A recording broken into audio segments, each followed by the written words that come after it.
સાવરકુંડલામાં ધારાસભ્ય મહેશભાઈ કશવાલાની પ્રેરક ઉપસ્થિતિમાં ઉજવાયું સોમનાથ સ્વાભિમાન પર્વ। અતૂટ આસ્થાના 1000 વર્ષ સાવરકુંડલાના શિવાલયમાં ગુંજ્યા હર હર મહાદેવના નાદ।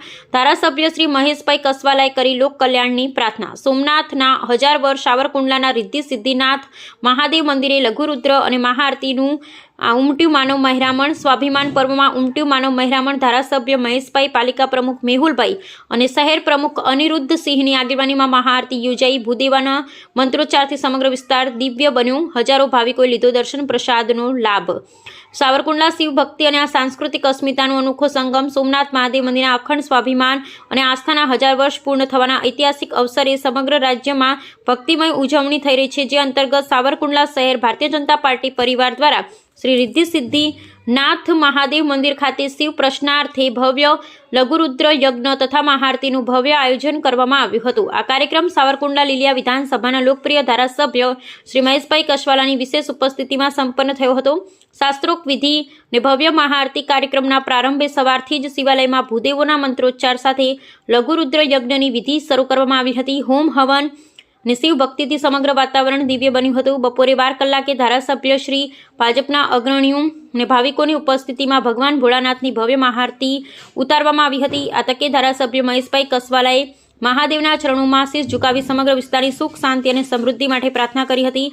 લોક ભાગીદારી, સંગઠન શક્તિ, પાવન અવસરે સાવરકુંડલા શહેર તેમજ તાલુકાની ધર્મપ્રેમી જનતા ખૂબ જ મોટી સંખ્યામાં ઉમટી પડી હતી અને દર્શન તેમજ પ્રસાદનો લાભ લીધો હતો। આ કાર્યક્રમને સફળ બનાવવા માટે શહેર ભાજપના હોદ્દેદારો, વિવિધ મોરચાના હોદ્દેદારો અને સામાજિક અગ્રણીઓએ જહેમત ઉઠાવી હતી। સાંસ્કૃતિક અસ્મિતાનો સંદેશ સાવરકુંડલા શહેર ભાજપ પરિવાર દ્વારા પ્રસંગે જણાવાયું હતું। સોમનાથ મંદિર આપણી અસ્મિતા અને અતૂટ શ્રદ્ધાનું પ્રતીક છે। 1000 વર્ષના સંઘર્ષ બાદ પણ અડગ રહેલી આપણી આસ્થાની યાત્રાને વધારવા અને નવી પેઢીને આપણા ભવ્ય સાંસ્કૃતિક વારસાથી માહિતગાર કરવાના ઉમદા હેતુથી આયોજન કરવામાં આવ્યું હતું। રિપોર્ટર સરફરાઝ ખોકર। ભગવાન સોમનાથનું મંદિર દુનિયાના સનાતન સંસ્કૃતિનું, આધ્યાત્મનું સ્થાન છે, શ્રદ્ધાનું કેન્દ્ર છે।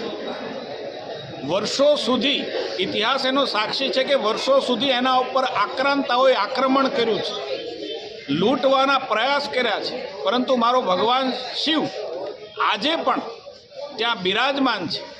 એમના પર થયેલા આક્રમણોની તવારીખ જોઈએ તો એને 1000 વર્ષ થયા છે આજે, અને ત્યારે 1000 વર્ષમાં અનેક વખત આક્રમણો છતાં પણ દેવોનો દેવ મહાદેવ એનું ભવ્ય મંદિર આજે સોમનાથની અંદર છે। 1000 વર્ષ પૂર્ણ થાય છે ત્યારે દેશના યશસ્વી પ્રધાનમંત્રી પોતે પણ આ અવસરે સોમનાથ પધારી રહ્યા છે।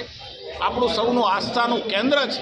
આપણે સૌ પણ દરેક જગ્યાએ સોમનાથ મંદિરને પ્રતીક માની અને આરતી ગુજરાતભરની અંદર અને દેશભરની અંદર થઈ રહી છે, ત્યારે સાવરકુંડલાની અંદર પણ આજે રિદ્ધિ સિદ્ધિ મહાદેવ ખાતે ભારતીય જનતા પાર્ટીના કાર્યકર્તાઓ સાથે અનેક શ્રદ્ધાળુઓએ આજે આરતી કરી છે, જાપ કર્યા છે, યજ્ઞ કર્યો છે અને પોતાની શ્રદ્ધા છે એને સમર્પિત ભગવાન સમક્ષ કરી છે। હું આશા રાખું કે અહીંયા પધારેલા તમામ લોકો પણ ભગવાન સોમનાથ એના દર્શને આ 3 દિવસના ભવ્ય કાર્યક્રમમાં જશે અને પોતાની શ્રદ્ધા છે એને ત્યાં પણ સમર્પિત કરશે। ધન્યવાદ।